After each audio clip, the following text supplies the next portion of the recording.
매주 목요일 지지도를 예측하고 분석해보는 시간, 오창석의 예측, 오창석 시사평론가 오늘도 나왔습니다. 안녕하세요. 네, 안녕하십니까. 예, 오늘 정장 네. 좋아요.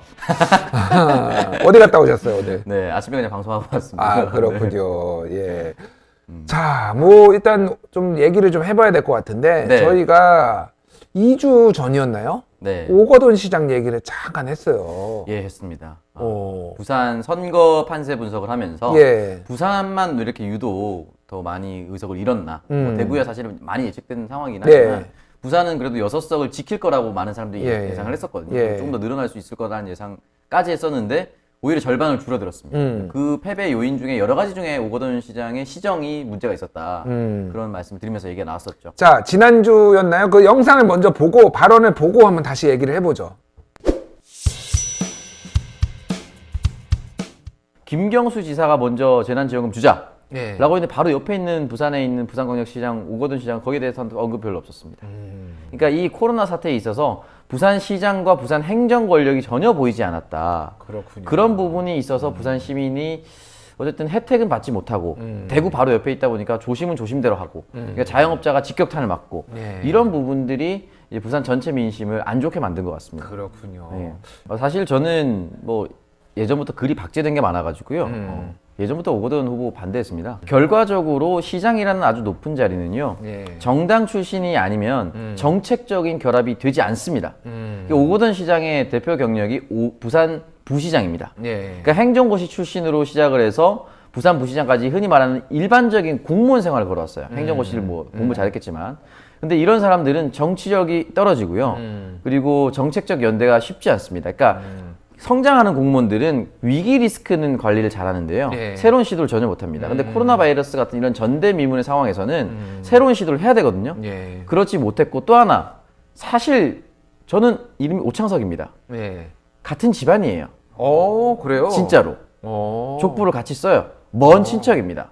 그렇군요. 근데 이 오거돈 시장의 집안은요. 예. 우리 할아버지랑 조금 다르게 굉장히 잘 사는 집안입니다. 과연 서민의 마음을 얼마나 알 것인가에 대한 문제점을 제가 계속해서 제기했습니다. 그렇기 때문에 저는 오거돈 후보가 당시 지지율 1위가 나와더라도 예. 본 후보가 누가 되더라도 민주당 판이니 반드시 예비 경선을 붙여서 정책적 선거를 해야 된다. 예. 근데 인지도 선거로 끝나버렸거든요, 그때. 그러니까 이런 그 부분은 그 당시에도 사실은 노출될 수밖에 없었던 리스크였다. 비판합니다. 참을 수 없어요. 왜 이 시국에서 존재감을 못 보여주는 겁니까? 그러게요. 자, 굉장히 슬픕니다. 오창석의 예측 네. 또 돗자리 깔았어요. 야, 대단합니다, 진짜. 이걸 맞춘 예. 게 굉장히 슬퍼요. 그러니까요. 결과적으로. 지금 여러 가지 좀 분석을 좀 하고 싶은데. 예. 일단은 저번에도 말씀드렸다시피 부산의 행정 권력이 전혀 보이지 않았고요. 예. 오늘 같은 경우에 이제 부산에 여러 가지 행정구가 있습니다. 부산 북구에서 1인당 5만 원 재난 긴급지원금 지급하겠다 결정이 났어요. 예. 근데 다른 구는 이미 결정이 됐거든요. 예. 북구는 재정 자립도가 가장 낮아서 오늘 이제 결정이 났는데 예. 부산시의회 의장 뭐 업무 추진비나 이런 1억을 반납하면서 예산을 줄여서 1인당 5만 원이 결정됐어요. 예. 금액도 높지 않지만 시기도 굉장히 늦었죠. 예. 근데 이거를 조금만 행정 권력이 정치적 감각이 있었고 위기 대처를 잘했다라면 부산시 추경이라든지 부산시 예산을 써서라도 어떤 한 구가 다른 구에 비해서 뒤처진 일이 없도록 만들어야 됩니다.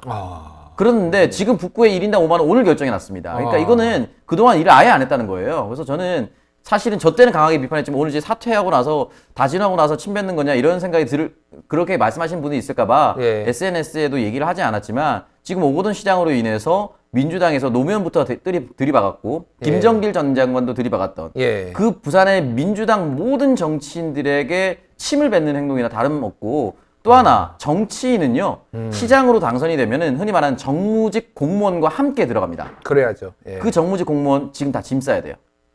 그러니까는 크게는 민주당부터 작게는 자기 주변 사람의 공무원 일자리까지 뺏어버리는 아주 잘못된 행동을 했다. 크게 비판받아야 되고 참 이것 좀 특이한 상황인데 제가 말씀드렸다시피 저번에 그 집안이 잘 산다 이런 얘기 하지 않았습니까? 한 번은 그 5급 공무원으로 시작을 해서 쭉쭉 올라갈 때 예. 김영삼 대통령이 당선됐습니다. 예. 그때 이제 부산시 공무원 재산 조사를 했는데 재산이 너무 많은 거예요. 예. 그래서 한번 날렸어요. 재산이 너무 많다. 근데 이제 너무 그건 이제 많다. 집안에서 이제 상속을 받은 거다 해서 이제 해명이 돼서 계속 올라가게 됐는데 예. 그 해당하는 기업은 오늘 주가가 떨어졌고요. 이게 부산시장 선거가 이제 재볼거리 내년에 열린다고 하니까 예. 갑자기 아주 차기 대항마로 불러오는 김세연 통합당 의원이죠. 예. 네, 현 의원의 그 소유를 하고 있는 사실상 이제 최대 주주인 동일고무벨트가 예. 주가 거의 30%가 급등해 버렸습니다. 정치 테마 준 거예요. 완벽한 그러니까? 정치 테마주인데 이런 기현상도 또 나타나기도 했습니다. 아, 정말, 예. 오거돈 시장, 뭐, 진짜 이 돗자리도 제가 뭐 대단하다고 하지만은 사실 저도 뭐 네. 이래저래 다니다 보면은 얘기 많이 듣잖아요. 네. 저는 또 이제 아는 분들도 있어서 그랬는데 언제 한번 사고 칠 거다. 이런 네. 얘기를 제가 여러 번 들었고요. 사실은 뭐 이제 확인되지는 않은 거지만은 오히려 저는 금전적으로 뭐가 이런 게 있을 가능성이 있다라는 얘기를 듣기는 했어요. 근데 성추행은 생각지도 못했고요. 네. 그래서 아까 전에 틀린 말씀 하나 했어요. 어떤 겁니까? 아무것도 시도해보지 않은 거를 해야 된다. 아무것도 안 하고 있다 그랬는데 아무도 시도하지 않은 짓을 했어요. 지금 선거 와중에 그렇죠. 지금 불러다가 성추행을 와, 했어요. 이제 아무도 3월에 그랬다는 거 자체가 이해를 할 수가 없어요. 3월이 아니라 4월 아닙니까? 지금? 3월 7일인가로 제가 확인한 게 4월 7일로 알고 4월 7일인가요? 4월이에요. 4월이니까 선거 일주일 전에 지금 그거를 한 거예요. 아무도 시도하지 않은 일을 네. 한 이건 네. 진짜 역사의 대죄인이고 예. 진짜 이제 차기 민주당 후보군이 지금 벌써부터 뭐 누구 나온다 이런 얘기가 있는데 예. 과연 1년 뒤에 선거를 할 때 민주당에게 다시 권력을 달라라고 얘기할 수 있을까? 이것부터 당장 걱정이 되는 수준인 거죠. 그렇군요. 굉장히 안타깝고 다시는 이러한 일들이 없도록 하기 위해서는 저는 결국은 이제 지자체장은 예. 정책적 선거를 할 수 있도록 민주당이 좀 많은 용기를 가졌으면 좋겠다. 그런 생각이 좀 듭니다. 네. 그렇군요. 어쨌든 지자체장은 더 이상 행정이 아니에요. 예, 정치입니다. 네, 정치예요. 예, 정치이기 때문에 그런 부분들을 좀 잘 염두에 둬야 될 것 같고요. 사실은 욕이 계속 하루 종일 하고 싶은데 그게 뭐 이게 또 민주당한테도 좀 도움도 제가 뭐 민주당원은 아니지만은 또 네. 다른 당 얘기도 골고루 해야 되니까 다른 네. 이슈로 넘어가도록 하겠습니다.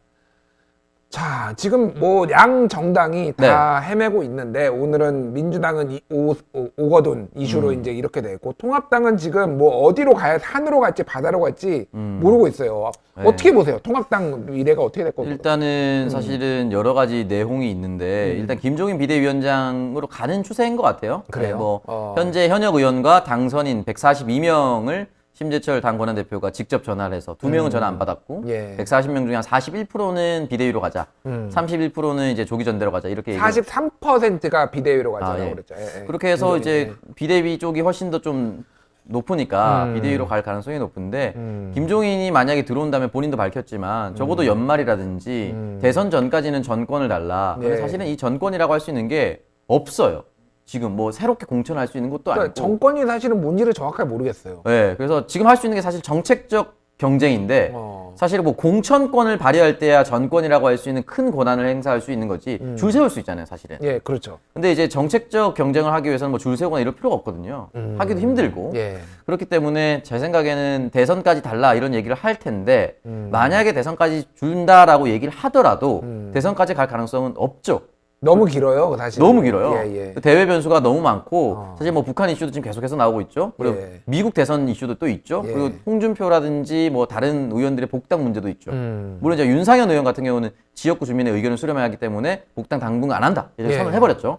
근데 나머지 이제 변수들은 이제 복당을 하건 어떻게 하든 당이 쇄신돼야 될 텐데 지금 현역 당선인 뭐 조혜진 의원 같은 경우는 예. 당내 인사 84명 예. 바보 아니다. 이 사람들 의견 듣고 내부에서 쇄신해야 된다. 왜 외부에서 데려오냐 이런 얘기를 하면서 10년간 8번의 비대위가 있었는데 제대로 된 적이 별로 없었다. 그렇군요. 이런 구체적인 이야기도 했었거든요. 근데 그러나 어쨌든 저는 단기적으로 봤을 땐 김종인 비대위를 받을 수밖에 없을 것이다. 받을 수밖에 없다. 예, 왜냐면 구심점이 없습니다. 근데 김종인 위원장은 제가 이래저래 듣거나 취재해본 것 이런 거를 좀 종합해 보면은 본인이 킹메이커가 되려는 생각이 좀 있는 것 같아요. 예, 킹메이커가 되거나 예. 뭐 답답하면 킹이 되고 싶은 마음도 있겠어요. 저는 예, 제가 예. 생각했을 때 설마 킹은 아닌 것 같은데. 아, 근데 뭐 설마? 전례가 한 번 있잖아요. 대선 예, 예. 출마 선언을 한 번 했었으니까. 그러니까요. 예. 네, 그래서 킹메이커가 되고 싶으면 일단 내년까지는 가야 되는 거잖아요. 그러니까요. 적어도 내년 예비경선까지 가야 되는 건데 글쎄요, 저는 비대위원장을 수락하면 내년까지 갈 수 있는 힘이 있을까? 와, 동력이 좀 없어 보입니다. 그래서 그렇군요. 내년까지 끌고 갈 이슈가 생겨야 되는데 전혀 그런 게 없고 사실 그 중간에 흔히 말하는 뭐 미니 총선이라든지 이 정도 규모의 선거 이슈가 있으면 그 승리를 발판으로 계속해서 이어나갈 수가 있는데 그게 전혀 없어요. 네, 부산시장 선거 하나 정도밖에 없어요. 부산시장 선거도 있고 만에 하나 이제 경기지사가 뭐 문제가 될 수도 있고 그리고 네. 지금 재보궐 이번에 뭐 선거법 위반으로 몇 명이 또 나올 수도 90명 정도 일단 입건이 돼 있다고. 입건이 돼 있지만은 뭐 몇 명 정도는 나올 가능성도 있다라고 하면은 꽤 커질 수도 있지 않나요? 판이 이제 뭐 10석 이외 내외 정도가 되면은 이제 판이 커질 수가 있다고 저는 보는데 예. 글쎄요 지금 민주당 의석수가 워낙 많아서 10석 정도로 혹시 좌지우지 되진 않을 것 같다. 좌지우지 되진 않지만 분위기, 기세는 또 기세. 무시할 수가 없죠. 기세는 무시할 수가 없는데 기본적으로 이 흔히 말하는 범야권에 대선 후보가 없기 때문에 기세 승리를 다 한다 하더라도 10석을 다 가져간다 하더라도 과연 이 흔히 말하는 미래통합당 내에 대선 후보 밴드 오건 효과를 이룰 수 있는 그 후보군이 없어서 크지는 못할 것 같다라는 생각이 좀 드네요. 근데 어쨌든 당분간은 김종인이 하는 것이 이 가장 유리할 것으로 보입니다. 알겠습니다. 자, 민주당 얘기를 좀 먼 얘기긴 한데 네. 포스트 이해찬 대표 이제 8월까지인가요? 8월로 네, 돼 맞습니다. 있죠. 그러니까 8월 아직 좀 기간이 있긴 하지만은 원내대표 뽑고 그다음에 이제 당대표로 뽑아야 되는데 말씀하셨듯이 대선하고 좀 겹쳐 있어요. 예. 뭐 이래저래 좀 고민이 될 수밖에 없는데 당권 대권을 다 같이 가져갈 수는 없으니까 어떻게 좀 전망을 하시나요? 일단은 사실은 지금 이낙연 당선인이 가장 유력한 주자지 않습니까? 예. 지지율 1위도 계속해서 했었고. 근데 보통은 이제 그때 시간 살짝 돌려보면은 새정치민주연합 당시에 당대표 선거를 두고 문재인 당시 후보와 박지원 후보가 붙었습니다. 박지원 후보. 네, 그때 예. 박지원 후보가 뭐라고 했냐면 당권은 내게 맡기고 문재인 후보는 대권에만 집중하라. 예. 이렇게 얘기를 했거든요. 근데 이게 예. 중요한 건 뭐냐면 당권을 장악해야 대권까지 쉽게 나가요. 선거 운동도 그렇고요. 그렇죠. 그래서 문재인 후보가 기어코 나가서 이제 당권을 잡지 않았습니까? 예. 그래서 당을 정리하고 이게 마음에 안 드는 사람 다 나갔고 이번 선거를 통해서 이분들 다 떨어졌습니다. 예. 당이 완전히 쇄신이 된 거죠. 어떻게 보면은 그렇다면 이낙연 후보는 직접 출마하기는 조금 애매할 거예요. 근데 아마 이낙연 후보가 뒤에서 또는 공개적으로 지지하는 사람이 전 대신 나올 것이다. 그렇게 조심스럽게 추측을 하고 이 부분에 있어서는 일단 이낙연 후보가 호남 기반이니 영남 또는 충청 다른 지역에 있는 후보를 물망에 올려서 지역적 연대까지 고려한 당권을 생각할 수밖에 없다. 그게 예를 들면은 누가 물망에 오를 수가 있나요? 글쎄요, 사실은 조금 당장 말씀드리긴 좀 애매하긴 한데 선수가 좀 역대급으로 높아지겠죠. 보통 원내대표 하면 3선, 원내부대표는 재선인데 지금 원내대표 4선들이 막 나오고 있거든요. 그러니까요. 선수가 예, 너무 높아가지고 예. 글쎄요, 당대표군으로 말씀드리기가 조금 애매한데 왜냐면 지금 뭐 이낙연 개다라고 얘기할 수 있는 사람이 없기 때문에 많지 이름을 않아요. 거명하기 조금 애매한 알겠습니다. 그런 식으로 좀 준비할 것 같습니다. 나중에 그거는 저희가 좀 더 얘기를 해보도록 하죠. 자, 네. 마지막으로 비례위성정당. 이거 어떻게 될 것 같아요? 지금 뭐 서로 눈치 보기가 장난이 아닙니다. 지금 밑장만 빼봐라 거의 그 수준이에요 지금. 네. 오한마 준비해놨다 거의 그 수준이에요 지금. 네, 일단 민주당 같은 경우는 일단 무조건 합당하겠다 어. 이런 선언을 일단 강훈식 대변인이 했고 예. 그러나 이 시기는 미래통합당이 다 결정하고 나서 하지 않을까 네. 그런 생각이 좀 듭니다. 왜냐면 당분간은 또 핑계가 있어요. 예. 원내대표 선거해야 되니까 좀 애매하다 뭐 이런 거 당장 나흘 뒤부터 이제 후보 등록이거든요. 그렇기 때문에 시간 좀 벌 수가 있고 김종인 비대위가 들어오면 김종인 비대위의 성격상 자기 앞에 줄 세우는 거 굉장히 좋아하는 사람입니다. 네. 무조건 합당하려고 할 가능성이 높다. 합당시킬 가능성이 높다. 근데 정치적 판단상으로는 그때도 이제 말씀드렸는지 모르겠지만은 한석 정도 의석만 꿔주면 예. 또는 국민의당과 공동교섭단체만 꾸리면 두 개 정당을 거의 동일하게 움직일 수 있기 때문에 예. 합치지 않는 것이 미래통합당에게는 유리하지 않을까. 정치적 여러 가지 고려상. 교섭단체들끼리 대화를 하면은 뭐 2대1로 만들 네. 수 있다. 뭐 이런 것들이 고려가 되겠네요. 네, 그런 상황이고 더불어민주당 같은 경우는 이랬든 저랬든 어쨌든 선거 연합정당이라고 해서 약간은 비켜가려고 노력을 많이 하지 않았습니까? 예. 앞번호에 10명도 민주당 사람이 아니었고 그렇기 때문에 민주당은 합당하지 않는다면은 사실 많은 명분이 떨어지죠. 그래서 합당할 수밖에 없는 수순일 텐데 결국은 미래통합당이 거취를 어떻게 하느냐에 따라서 그걸 보고 결정할 것이다. 먼저 하지는 않을 것 같습니다. 5월 15일이 이제 더불어시민당을 해산하는 당원 당규에 적시된 날인데 그때까지 그날 해산 안 할 수도 있다라고 보십니까? 네, 저는 조심스럽게 해산 안 할 수도 있다. 안 할 가능성이 있다. 네, 안 하거나 아니면은 좀 그냥 미- 두 명만 예, 원래 예. 자기 정당으로 기본소득당 용해인 후보와 시대전환의 조정훈 후보만 돌아가고 나머지 8명을 무소속으로 돌려서 원내 교섭단체를 어떻게 꾸릴 수 있는 방안도 또 열어두고 있지 않을까 좀 조심스럽게 생각합니다. 그렇군요. 알겠습니다. 자, 이제 본격적으로 우리가 예측. 지난주에 예측했어요. 예측한 것들 한번 박제 영상 보고 네. 다시 한번 우리 얘기를 해보도록 하죠. 일단 대통령 지지율 어느 정도 나오나요? 한 80% 나옵니까? 아니, 지금 의석수로 봐서는 그렇게 나와도 이상할 건 없어요. 대통령이나 청와대는 표정 관리를 많이 하고 있을 거예요. 그래도 58% 정도까지 나올 것이다. 대통령 지지율 58%. 네, 보수적으로 좀 잡았습니다. 민주당 지지율 48로 얘기하겠습니다. 48이요. 한 3% 정도 오른다고 저는 생각해서 정권 초반 1년 정도 됐을 때 그 정도가 지지율이에요, 그게. 네, 저는 회복할 수 있다고 봅니다. 오, 그렇군요. 통합당은 25에서 27 사이로 떨어질 거라고 봅니다. 29.5였는데 25에서 27 정도 네, 떨어진다 어쨌든. 네. 정의당은 뭐 한 7 정도로 오를 거라고 생각을 하고. 정의당은 좀 오르고 5.2였는데 그거보다 오르고. 네, 국민의당은 보합세라고 봅니다. 국민의당은 뭐 사실 큰 약간 이슈가 없어요. 얼마나 틀릴지 얼마나 틀릴지를 지켜보는 게 우리 시청자분들의 또 재미이기도 해요. 그렇습니다. 여러분 기대해 주세요. 예.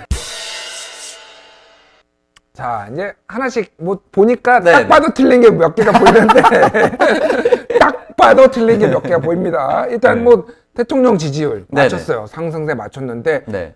천장 뚫었네요. 64.3%. 사실 이게 화요일쯤 나왔을 때는 말이 맞았거든요. 예. 화요일 날은 58%였어요. 정확하게. 화요일 보고 해서 제가 보내려고 했어요. PD님한테 맞췄다고. 네. 근데 맞췄다. 목요일에 더 올랐어요. 그러니까 이틀 사이에 무슨 일이 있었던 겁니까 도대체. 자, 네, 너무 놀랍습니다. 뭐 당연히 뭐 그날도 예측을 했지, 그러니까 뭐 설명을 했지만은 이 정도로 잘 하고 있는 거는 코로나19에 대한 뭐 네. 방역 이거 너무 잘해서 그렇다라고 봐야 되는 거죠. 네, 일단 그것도 있고요. 사실 이제 주목해야 할 부분이 이제 오늘 문재인 대통령이 그 알헤시라스호인가요? 이제 가장 큰 선박을 이제 만드는 대우조선해양으로 내려갔습니다. 그래서 예. 국가 기간 산업에 40조를 긴급 투입하겠다 이런 얘기를 한 거거든요. 근데 그런 기대감이 증시도 오르게 만들고 기대감을 주거든요. 예, 그런 예. 부분에 있어서 이제 전폭적인 국민의 신뢰가 더 나타날 것이다. 그렇게 생각합니다. 그렇군요. 뭐 뉴딜, 뭐 뉴딜이라고 불리기도 하는 그것도 발표를 했고, 근데 이제 또 뭐 여러 가지가 있는데 긴급 재난 지원금은 좀 난맥상이 있잖아요. 네, 사실은 지금은 근데 조금. 그게 별로 반영이 안 된 것 같아요 지금은. 네, 일단은 그거는 일단 주는 게 상수라서 어떻게 주느냐에 대해서 이제 옥신각신 싸울 수는 있으나 국민들의 지지율까지 갉아먹진 않았던 것으로 보입니다. 이게 뭐 더 길어진다라면은 그막 그건 무조건 갉아먹겠죠. 그거는 갉아먹는데 저는 아직까지는 무조건 5월 첫째 주에는 결론이 나야 된다 봅니다. 5월 첫째 지금이. 주에는 결론. 왜냐면 사회적 거리두기가 2주 연장이 되었잖아요. 예. 그게 5월 첫째 주입니다. 아. 근데 거리두기가 풀리잖아요. 예. 풀리면 사실 이제 소비 진작을 하고 어느 정도 거리두기를 완화하는 시점인데 그때도 정부가 지급을 하지 않는다면은 이 경기 진작이나 내수 경기 활성화에 대한 명목이 안 맞아요. 시기적으로. 그렇기 때문에 그 시기에는 반드시 맞춰서 그 사회적 거리두기가 끝나는 시점에는 돈을 쓸 수 있게끔 만들어줘야 됩니다. 예. 예, 그때는 반드시 이제 결정해야 한다. 그렇군요. 네. 아무래도 그래서 민주당에서 뭐 박주민 의원도 얘기를 하고 5월 초 지급 뭐 그런 얘기가 나온 게 그런 맥락에서 다 나온 거라고 볼 수 있겠네요. 네, 맞습니다. 그렇군요. 자, 민주당 지지율 한번 볼까요? 민주당 52%. 네. 민주당 뭐 상승세도 맞췄어요. 네. 지난주에 말씀했는데 한 48% 얘기를 하신 것 같은데 네. 더 올랐어요. 역시 이것도 대통령이 예측한 것보다 더 올랐듯이 민주당도 네. 더 올랐네요. 뭐 네. 똑같이 가는 거예요 지금? 비슷비슷하게 가는 것 같은데 좀 놀라웠어요. 과반을 한정당이 돌파하기가 좀 쉽지 않잖아요. 그러니까요. 아무리 이제 선거가 양당체로 치러졌다 하더라도 한정당이 저렇게 과반을 가져가는 게 쉽지는 않을 텐데 2017년에 저 정도 한때 나왔어요. 저렇게 한동안 대선이 그러다가, 끝난 직후쯤인가요? 끝난 직후쯤에 네. 예. 그래서 지금 보면은 사실 이제 지난주에 살펴보면은 미래통합당은 비대위 논란이 또 불거지면서 예. 또 투표함, 뭐 사전 조작 투표 이런 게 또 자기네들끼리 싸우지 않았습니까? 부정선거 네. 음모론이 나왔죠. 그런 예. 것 때문에 아마 이슈가 더 민주당에게 몰리지 않았나. 저런 얘기는 이제 할 때가 아닌데도 불구하고 김민경호 의원 뭐 한 5천만 원 도와달라 이런 얘기 또 하셨으니까 예. 많이 깎아먹을 수밖에 없었죠. 저분은 민경호 의원은 뭐 다른 이슈지만 완전 뭐 유튜버가 된 것 같아요 이제는. 예, 이제 바로 가로세로 연구소에 출연을 했고 예. 재산 30억인데 5천만 원 모아달라고 이런 얘기를 계속 하니까 더 지지율을 깎아먹을 수밖에 없는 거죠. 그렇군요. 알겠습니다. 자, 미래통합당. 미래통합당은 하락할 것이다 얘기를 했는데 하락했어요. 네. 뭐 소폭이지만 하락했습니다. 네, 뭐 하락할 수밖에 없는 것 같고 사실 이제 저게 아마 마지노선일 수도 있지 않을까라는 생각이 들어요. 더 떨어지기는 힘들다. 네, 그래서 그 흔히 말해서 때려 죽어도 미래통합당을 찍는 사람, 때려 죽어도 예. 민주당을 찍는 사람 예. 이런 마지노선이 전 대한민국의 한 27% 정도는 27%. 어떤 지역에서도 호남을 제외한 예, 어떤 예. 지역에서도 이제 미래통합당은 저 정도 득표율을 하지 않나 싶습니다. 그렇군요. 그러면은 미래통합당은 지금 거의 바닥이다. 네. 바닥이다라고 보네요. 이제 오를 일만 남았네요. 그러면. 근데 바닥인데 예. 예, 지지율은 떨어지지 않더라도 더 수렴으로 빠질 수는 있겠죠. 비대위를 구성하는 과정에서 분명히 이제 또 한 번의 내용이 생길 거고 임명진 목사 비대위라든지 김희옥 비대위라든지 예. 아무런 것도 남기지 않고 오히려 서청원 당시 의원한테 휘둘렸거든요. 예. 그런 상황이 연출된다면 27보다 조금 더 내려갈 수 있지 않을까? 그런 생각이 듭니다. 그렇군요. 자, 이제 정의당 말씀을 하셨는데 정의당 상승을 얘기를 했는데 네. 하락했어요. 네, 저건 좀 당황스러운데요. 예. 저거 왜 너무 심하게 틀렸습니까? 너무 심하게 틀려가지고. 사죄하세요. 네, 저기 너무 틀려가지고 사실은 이제 저는 지지율이 오를 거라고 소폭 오를 거라고 예상했었던 거는 예. 어쨌든 원내 진입했기 때문에 정의당의 고정 지지층이 이제 집중할 것이다라고 봤거든요. 예. 이제 초반에 힘도 실어주고 싶고 그런 마음이 몰릴 거라고 생각했었는데 저기 보면 이제 열린민주당이 크게 잡히기 시작을 하면서 그러게요. 여러 가지로 분산되지 않았나라고 생각해 봅니다. 열린민주당 3.3%, 정의당을 위협하는 그리고 국민의당도 제쳤어요. 열린민주당이. 네, 맞습니다. 자, 그러니까 정의당 같은 경우에는 이번 총선에서 9%대의 지지율을 받았어요. 네, 어쨌든 맞습니다. 그것들이 이제 대안적으로 지지한 분들이 있다라고 하더라도 지난 7.5%보다 더 오른 거였어요. 2016년보다 사실은. 네, 맞습니다. 그런데 지금 지지율은 4.9%. 지금 양당제에서 거대 양당 사이에서 존재감이 없다. 이렇게 좀 봐야 되는 건가요, 그러면? 일단 그렇게 볼 수밖에 없을 것 같고 심상정 대표가 이제 김종대, 추혜선, 이정미, 윤소아 이 네 명의 신인을 이끌고 당을 이끌었을 때와 지금의 신인은 좀 다르다. 그 당시에 네 명은 사실은 어딜 내놓아도 자기 몫을 할 수 있는 베테랑들이었죠. 베테랑들이었고 예, 예. 지금의 후보들 같은 경우는 상대적입니다. 상대적으로 완전한 정치 신인, 류호정 당선인, 장혜영 당선인 이런 분들은 우리 사회에 의미 있는 분이나 정치력이 입증되진 않았거든요. 장혜영 당선인은 제가 라디오에서 몇 번 들었는데 말은 굉장히 야무지게 잘하시더라고요. 예, 저도 그런 부분은 인정하지만 결과적으로 그 전에 비해서 정치력이 있을 수 있는가 여기에 대해서는 이제 의문이 남기 때문에 예. 아무래도 조금 빠지지 않았나. 물론 이제 국회 개원하면 또 어떤 활동을 보실지는 잘 모르죠.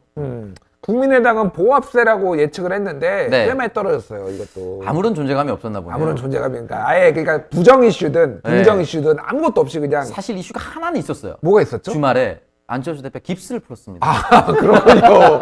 아니 그렇게 중요한 뉴스가 왜 네. 일면 톱으로 안 올라가고 지금. 굉장히 슬펐어요. 이제 제대로 뛰고 걸을 수 있는 상황이 됐거든요. 그렇군요. 혁신위를 구성한다는 기사도 났습니다. 혁신위를 네. 그럼에도 불구하고 이게 떨어졌다는 거는 결국 이제 아무런 존재감을 보여주지 못했던 그런 상황입니다. 앞으로도 근데 뭔가 존재감을 보여줄 수 있는 뭐가 계기가 있을까요? 근데 이런 상황에서는 이제 사실은 이제 이슈가 국가가 돈을 얼마나 풀고 예. 어떤 데 쓸 것인가 이 이슈 정도밖에 안 남았거든요. 그러면 안철수 대표가 경제통은 아니지만 네. 그래도 문재인 대통령이 하려고 하는 40조 뭐 긴급 재난지원금 뭐 국가기관 사람이 투자하겠다 이런 부분에 있어서 어느 정도 각을 세워서 여기에 빨리 투입해야 된다. 요 정도 이제 노선 갈등이 있으면은 존재감이 보일지 몰라도 문재인 대통령이 잘못하고 있다는 이런 맹목적 비난 수준에 그친다면 더 떨어질 수도 있죠. 그렇군요. 알겠습니다. 어찌됐든 큰 줄기는 다 맞추고 작은 거는 다 틀렸어요.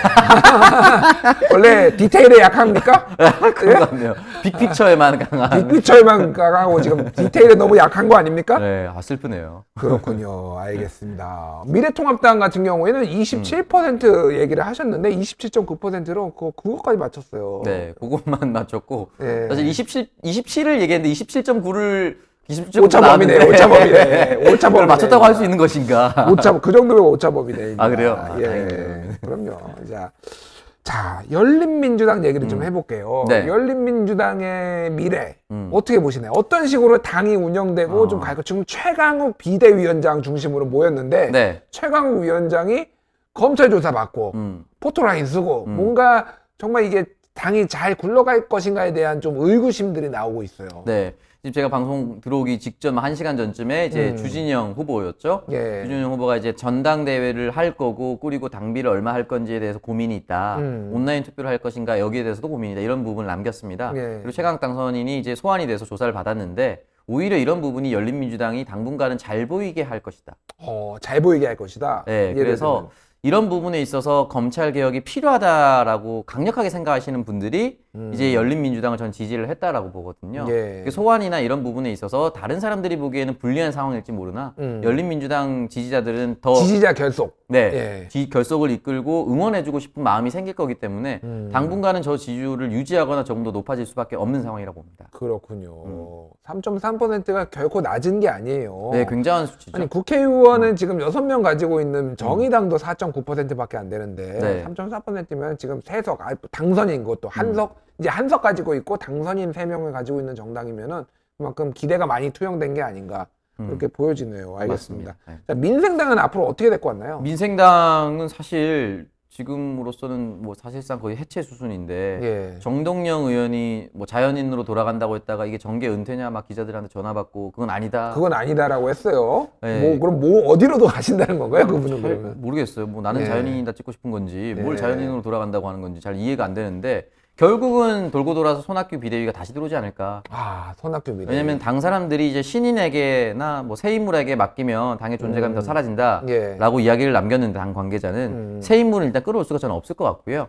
신인이나 이런 사람들도 발굴하기 어렵고요. 그렇다면 손학규 비대위로 돌아갈 텐데 결국은 의석이 없으면 그러게요. 6월부터 뭘 할 수 있습니까? 그러게요. 아무것도 할 수가 없거든요. 그렇다면은 당의 명맥만 유지하고 할 수 있는 걸 모색해야 되는데 지금 대한민국 정치 지형에서 의석수 없는 정당이 존재감을 보였던 적이 있는가? 그렇다고 해서 민생당이 이번 총선에 들고 나온 공약 중에 예. 다른 정당과 구분점을 지을 수 있는 정당 공약도 없었습니다. 그렇기 때문에 당분간 유지는 하되 아무런 존재감을 보일 수가 없을 것이다. 그렇군요. 네. 제3지대, 중도 정치, 뭐 이런 것에 대한 어떤 수요, 갈망들이 어느 정도 일정 부분 항상 있었고, 그게 네. 한 번씩 한 8년에 한 번씩 이렇게 나왔다 들어갔다 나왔다 들어갔다 했는데, 문제는 그 제3지대를 표방하시는 분들이 대부분 애시당초 나는 제3지대다라고 하는 것보다는 어디선가 튕겨 나와가지고 갑자기 우리는 제3지대를 하겠소. 이러니까 이게 잘 안 되는 것 같아요. 네, 맞아요. 그래서 중도 실용 정치 얘기하는 사람들 중에 뚜렷한 그 정당의 색채를 띈 사람은 없고 예. 일단 기본적으로 거대 양당이 혐오를 통해서 지지율을 모았거든요. 지금 뭐 국민의당도 솔직히 마찬가지라고 저는 생각을 예. 하는데 글쎄요. 안철수 대표만의 공약 또는 손학규 대표만의 공약이 나와야 되는데 지금으로서는 어떤 게 나와도 먹히진 않을 것처럼 보입니다. 알겠습니다. 자, 예측의 달인. 오창석의 다음 주 예측 한번 보죠. 네. 자, 일단 대통령 지지율 지금 얼마죠? 64.3%예요. 네. 자, 80% 갑니까?